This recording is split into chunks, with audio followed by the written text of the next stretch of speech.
Hello, everyone. We shall wait for a few more minutes for others to join us. Thank you for turning up for the session.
Hello, everyone. A very warm welcome to all of you present here. I am Anuja Sinha Chaudhary from the Office of Outreach of Ashoka University.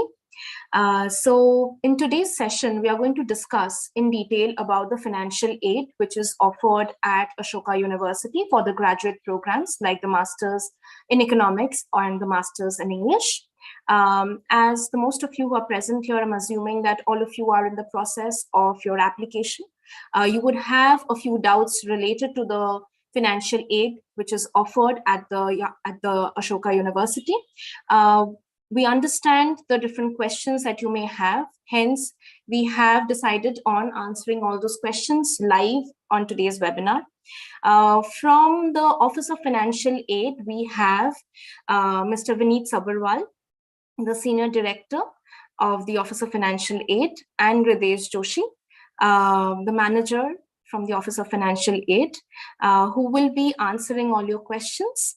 But before we jump into the questions that you may have, we would like to share from our end the different aspects of the financial aid, the frequently asked questions which are already there. We would like to answer those, and hopefully, our session would be able to help you in getting a lot of questions answered already.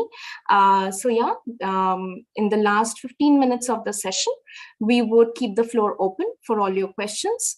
Please feel free to put in your questions in the chat box or in the question and answer tab. We would take up all those and clarify your doubts. Thank you. Mohit, could you please share the screen?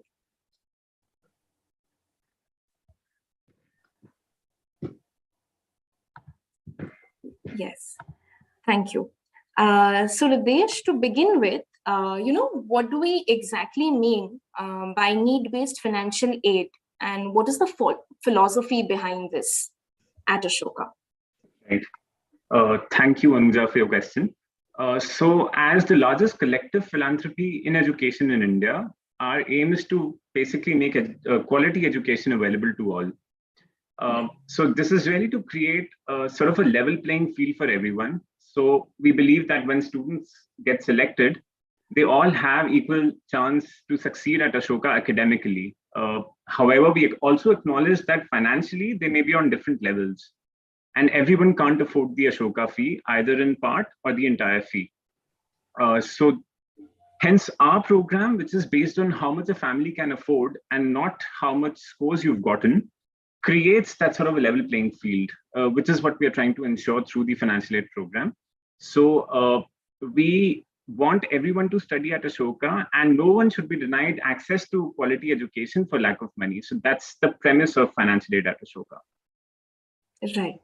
So moving on, to the next question which is already there in people's mind, that what has been the impact of this need-based program over the years since we have started the university? Sure. So since we started, we've had some 3,500 plus students who've benefited from the financial aid program at Ashoka. From a monetary aspect, we've dispersed as much as in fact, over 250 crore rupees in financial aid to students across batches. And currently at Ashoka, there are about 48% students who are on aid across different courses. So it could be the undergrad course, the postgraduate courses, the YIF. So roughly half of the students at Ashoka are on some form of the aid. Right. When we talk about some of the other form of aid, what do we exactly mean by that? So this would basically mean that you can get aid ranging from anything between a 25% waiver on tuition right up to full aid, which would basically cover your tuition fee, your residence fee, and your meals. And from a monetary aspect, this would basically mean that you can get a waiver of anything between 1.2 lakhs to the entire 6.7 lakh, which is the entire course fee for the master's program, if you qualify for it. So currently, 55% of the students have gotten some form of financial aid, of which 53% of students have got aid of 100% waiver on tuition fee or even higher. So this basically shows that financial aid is a very integral part of the ethos of Ashoka, which is to ensure that nobody is denied access to education for lack of funds. Very true. So when an aspirant would like to apply for the financial aid, is there any eligibility to apply, or what is the process to go ahead with it? Right. So for you to be able to apply for financial aid, you should have first gotten a firm offer of admission from the department, the concerned department, or the admissions team. And after you've gotten that, if you believe that you cannot pay in part or the entire fee of the program, we would encourage you to apply for financial aid. So the financial aid form is absolutely free. There's no cost involved in it. The only resource that you have to expend here is your time. So you just have to give like a day or two to fill in the form, and that's it. That's as easy as it can be. Right. Is there anything that you would like to mention from the slide, Radesh? Anything in specific? Sure. So the financial aid form has 4 broad sections, and there are quite a few details that we ask for in these 4 sections. So from my experience, we can tell that once you have all those details and all those documents, it just takes about a day or two to fill in the form, the entire form. So I'll just take you through all the main sections so that you know what exactly is the kind of information that we're asking. So the first section is the personal and family details section, which basically asks where you studied, where you live, your address, your contact details, your family members, their occupations, and so on. The second is the earning member details and business details section. So this section basically asks for income details of all the earning members in your family. And if your parents are either into a business or are self-employed, then you would be asked to fill in an additional subsection within this section called the business section, where certain other details are going to be asked for. The third section is the wealth and expense section. This basically requires you to provide all the assets and investment details of your family, as well as certain fixed expenses that we asked for in the financial aid form that you've incurred in the year. And the last section is the comment section, which is mandatory for everyone. So this section really gives you the opportunity to explain in detail why your family requires financial aid. So, you may feel free to write whatever you feel we should know about your financial condition. And any detail that hasn't been covered in the form so far can be written here if you think that adds to the context. So please ensure that you provide us with an exhaustive information in the comment section of the form. So these are broadly the four sections in the form. And having said all of this, I would also strongly encourage you to go to the financial aid page on the Ashoka website, and you'll be able to see a sample form, just to give you a better idea of what are the kind of details we ask for, also so that you could keep all the documents ready in advance. Thank you. Moving on to the next part. Apart from all the guidance given so far, what are some of the important aspects that the applicant should do to fill the form responsibly? Sure. So sometimes we've seen that the parents may not be willing to share information in the financial aid form, since they think that the data that they're providing us with is sensitive and confidential. But through this webinar, I'd like to assure our parents that whatever information or documents you share in the financial aid form with us is kept confidential and is stored in a secured way in the Ashoka portal.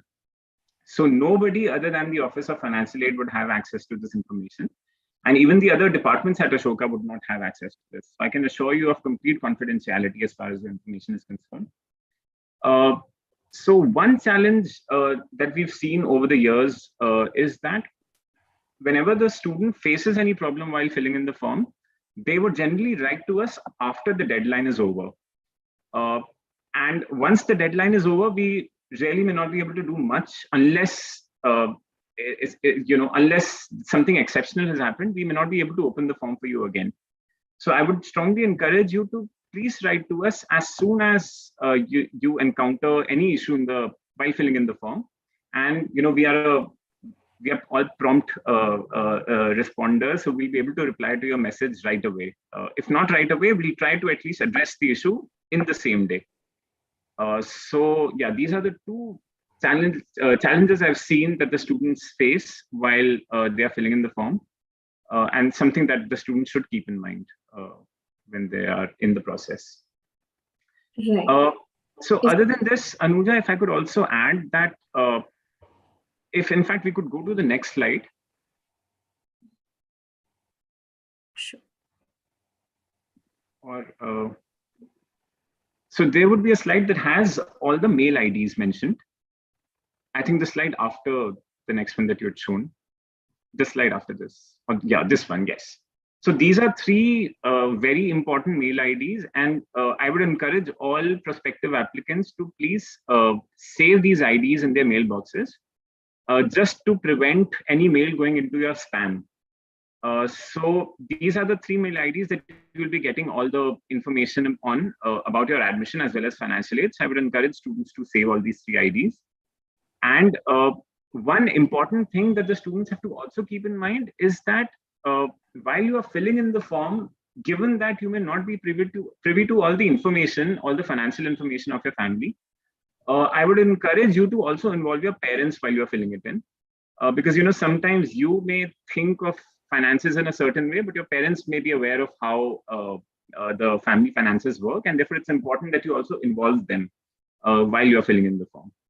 So that's quite a few things that you should take care of while you're filling in the form. But we're always there to help you. In case you face any issue, any trouble, please feel free to reach out to us, and we'll be there to help you out.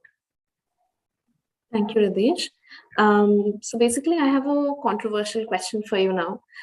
So what if you discover, that the student is deliberately putting wrong information to mislead the office? In that case, what is that we usually do from our end? Right.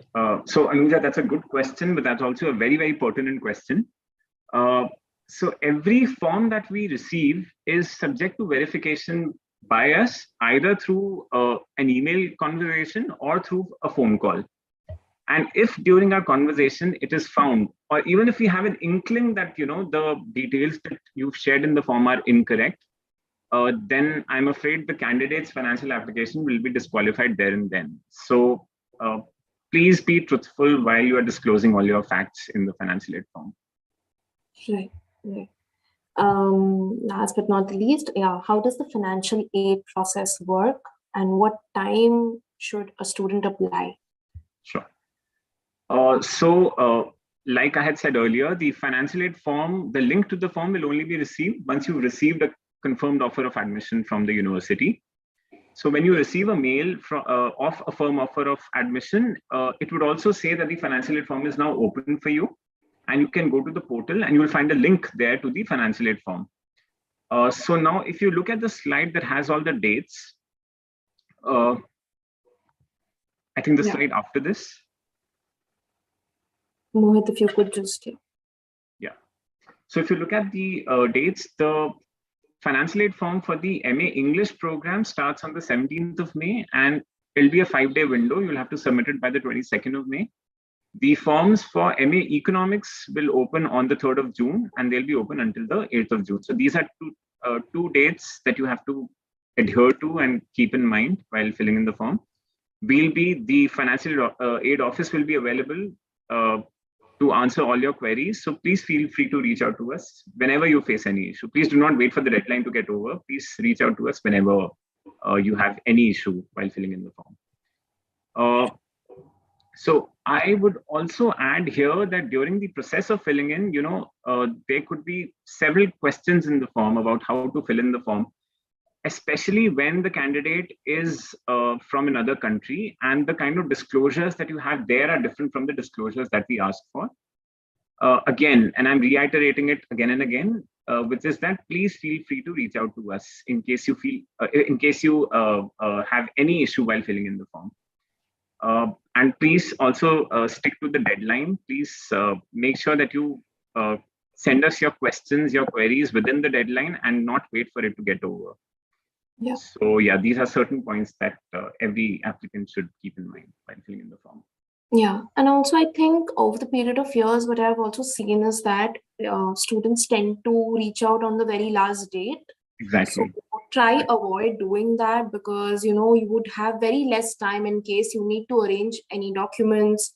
You would have very less time to submit it within the deadline then. Exactly. So the moment you receive the email from the financial aid team, please feel free to start organizing all your documents even from before, because all the financial aid documents which are required to be submitted is very much available on the website.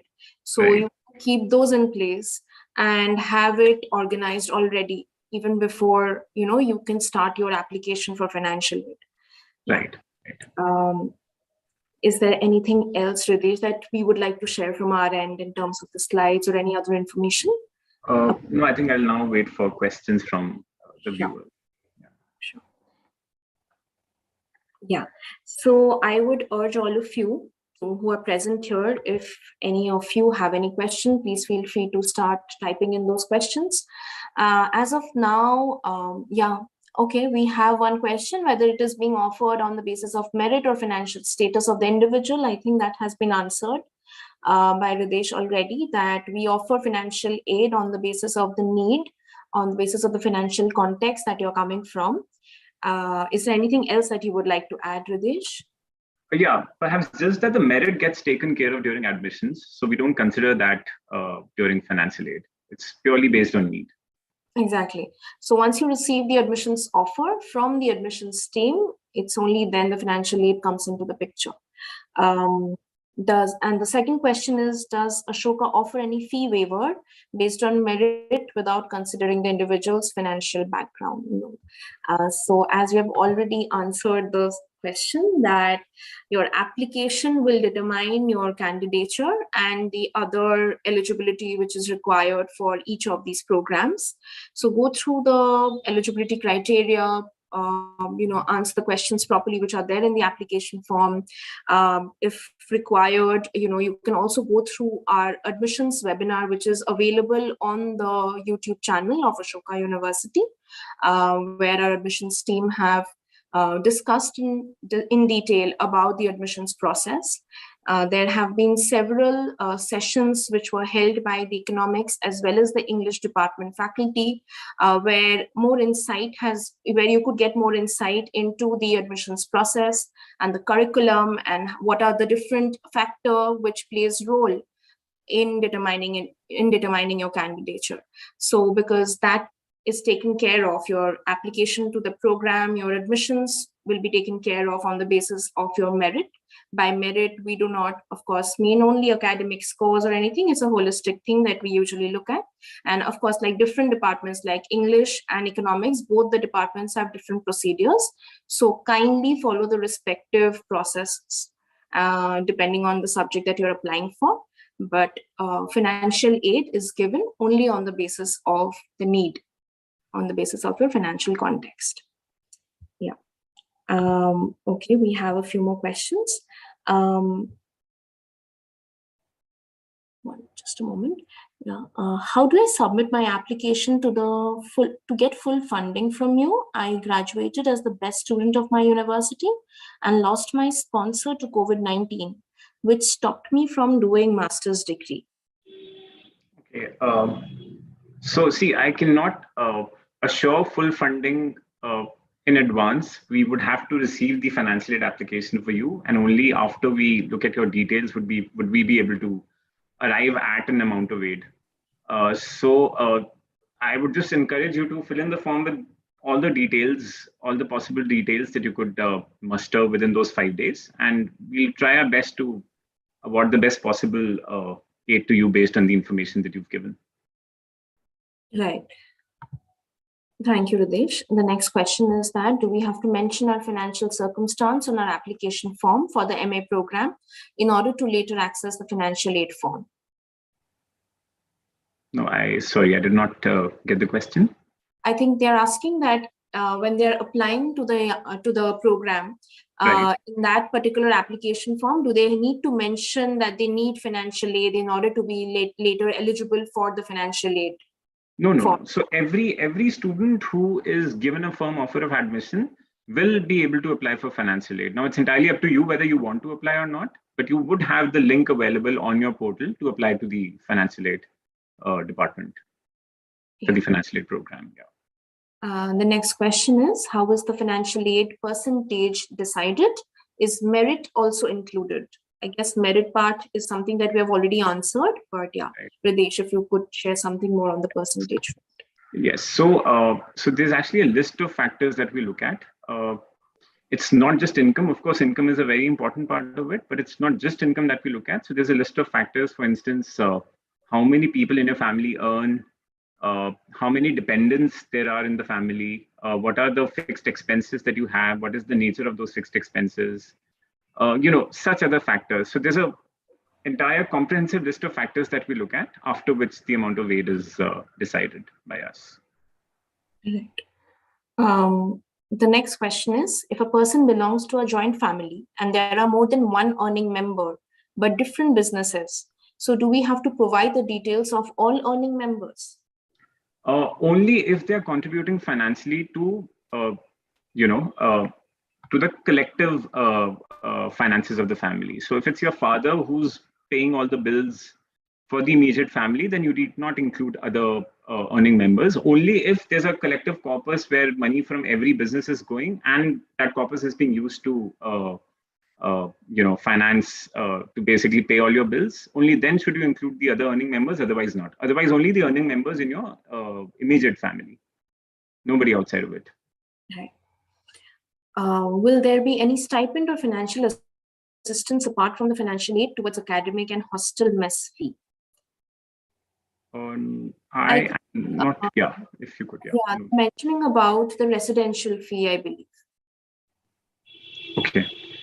I don't think there is anything of that sort at the moment. Vineet, I'm not very sure about TAs and RAs, if that applies to people from the graduate programs, but if you could. No, so there is no stipend apart from the assistance that you get, depending upon where you fall on the financial aid gradient.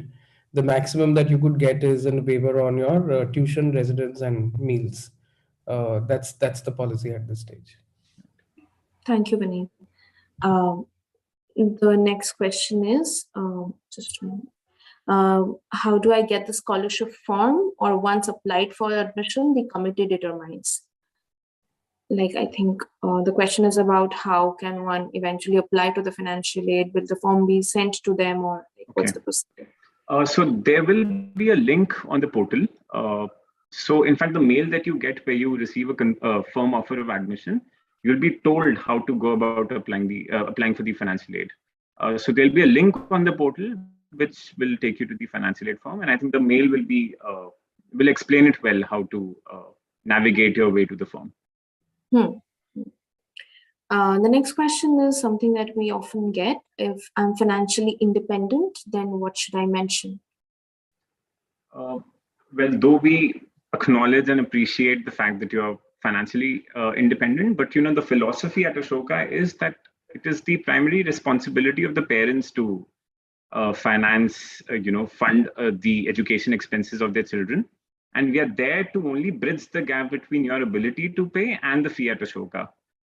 So we would, in which case, require you to submit, the ITRs and other information that we ask for both your parents or the parent that is working. Right.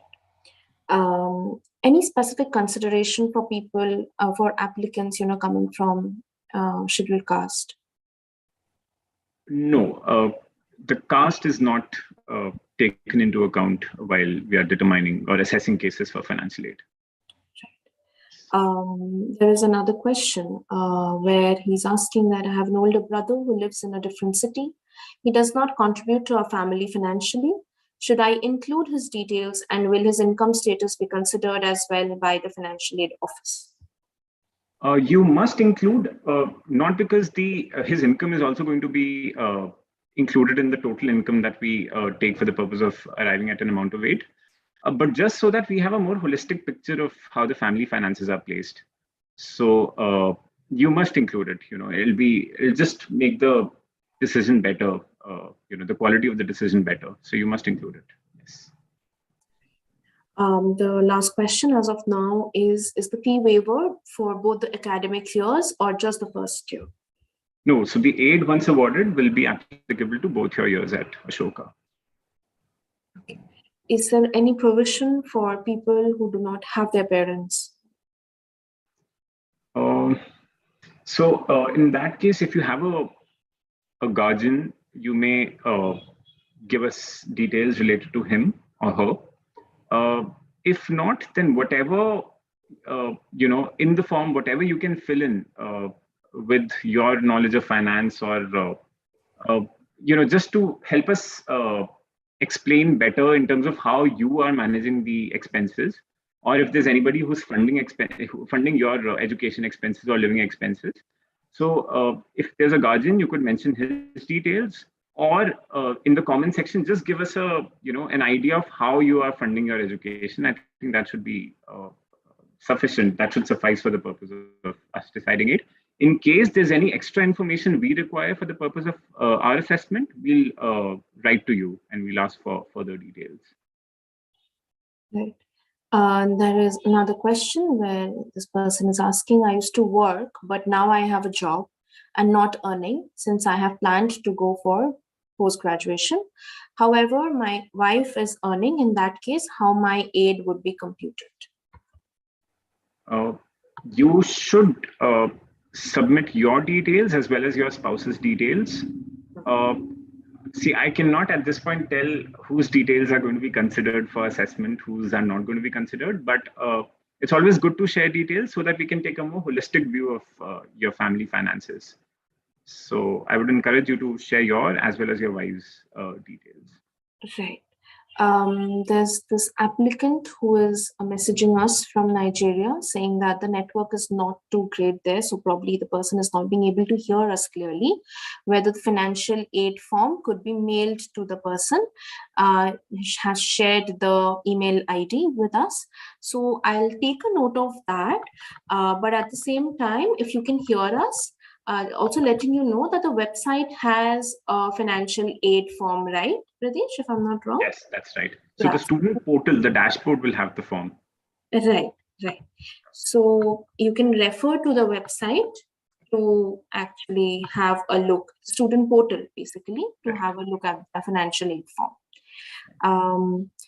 The next question is that in the situation where parents are separated and not divorced, wherein the mother primarily contributes to cover the financial needs of the family, then should we still include the financial income of both parents?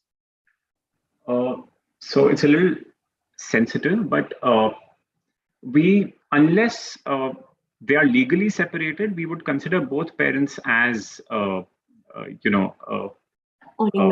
earning members. That's right. And but in the comment section, you must mention that it's only your mother who's paying all your education expenses and your father does not contribute to it. So we'll certainly take that into note while assessing your case. Thank you, Radesh. So yeah, I think we've covered all the questions as of now.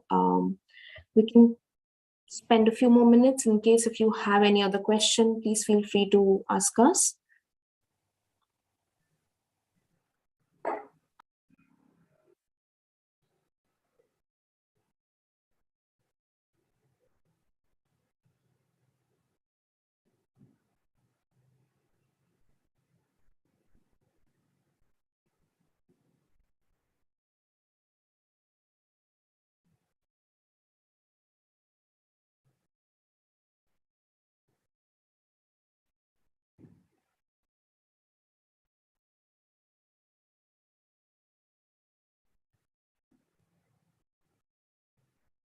I do not think we have any more questions as of now. Thank you everyone for attending the session. Okay, we have one more. Any specific GPA to maintain to get aid? Sorry, could you repeat the question? This question is from Jia Gulati. Okay. She has mentioned that specific GPA to maintain to get aid. Okay. You talk about this course. Right. So I don't think there's a provision. Yeah, Vineet, would you want to take that? No, there is none. So we stick to our philosophy, which is that the grant is based on your ability to pay, based on your family's financial standing. After that, there is no linkage with your academic performance because that would typically happen in cases where it's a merit-based financial award or a scholarship. But because it is this is financial aid, you're governed by student policies of maintaining your GPA or attending your classes, etc. But that has no linkage with the financial terms.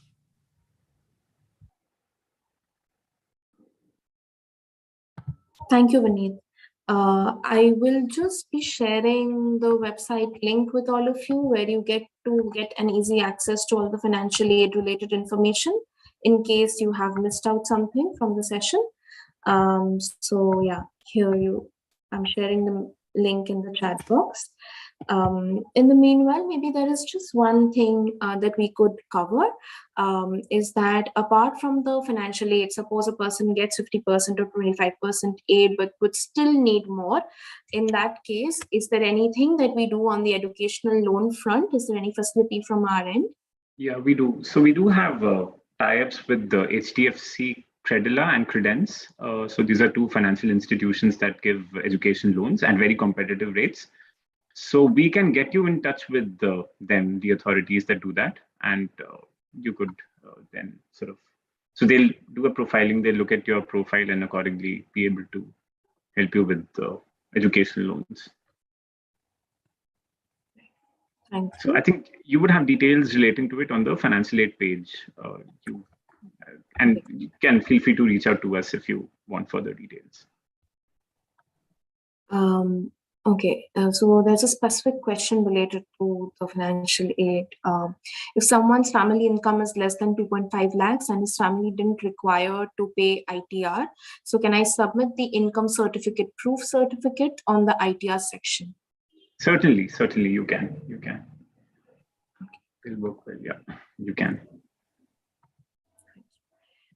For any admissions related queries, I would suggest you to write to me at my email ID. I'm just sharing my email ID here. Yeah. Is there any other question that you would like us to answer? Then please feel free. We would be here for a few more minutes then.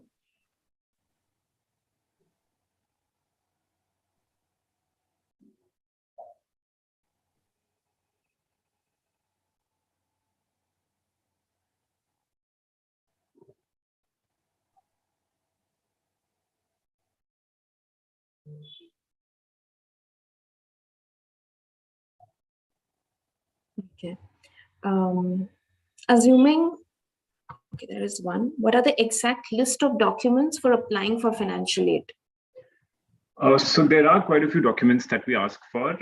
Please go to the financial aid page on the Ashoka website and look at the sample financial aid form. So you'll, and there's also a list of documents that we've listed there. So you'll be able to gauge from there the documents we ask for. Though just for your benefit, your ITRs, your parents' ITRs, their salary slips, their bank statements. If they're into a business, then some business related details such as financial statements, the ITRs of the business, Form 26AS. If you are paying a loan, then the EMI statement for that loan. So yeah, precisely these are the documents that we ask for. But you should go there and have a look on the financial aid page. Yeah, what I can do is I can share a direct link to the sample financial aid form here for you. Please copy paste the links. It would help you understand the form and what are the things which are required. For any query, there is a financial aid email ID as well that I can share with you. But I would really urge you to go through the financial aid information which is shared on the website, because most of the questions are answered on the website itself. If there is anything extra, then please feel free to write to us. Okay, there is another question. Okay, my late father's pension card appears to be the only relevant financial document I have. Is that adequate? So I believe the pension comes into a bank account and you would have monthly credits being shown in the bank statement. So you could just highlight those monthly credits and attach the bank statement in place of the bank statement, and also in place of ITRs and salary slips. So I think that should work. But we would need some proof relating to the money coming into your account. So bank statements, I believe, would be the best proof to attach. Just a follow-up question to that in case the person needs more clarity. So when we are giving the bank statement screenshots or the PDF formats, right, is there any specific timeline that the student has to keep in mind? Right. Ideally, last 1 year's bank statement. Okay.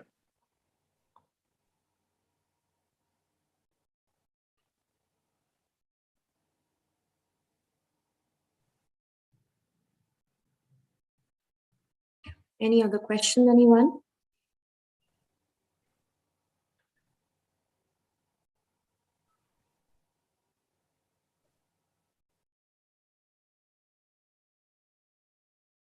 Okay. Okay, in case there are inadvertent errors in filling up the form, can we rectify it with an email? Though we would want you to be absolutely careful while filling in your details, but if that does happen, yes, sure, you could write us a mail and we'll take that into account.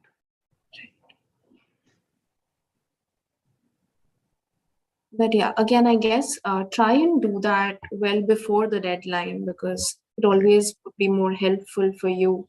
Correct. To resubmit if required.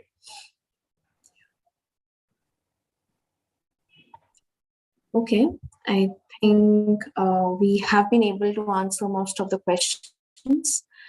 Thank you, Hridesh. Thank you, Vaneet. Sure that it has been very helpful for all the aspirants currently present here. Just a reminder that for the English students, for the Masters in English program aspirants, the deadline is 4th of March. The application deadline is 4th of March. So you need to submit your application by the 4th of March. And for the Masters in Economics program applicants, the application deadline is 31st of March. There is one more question which we could probably take.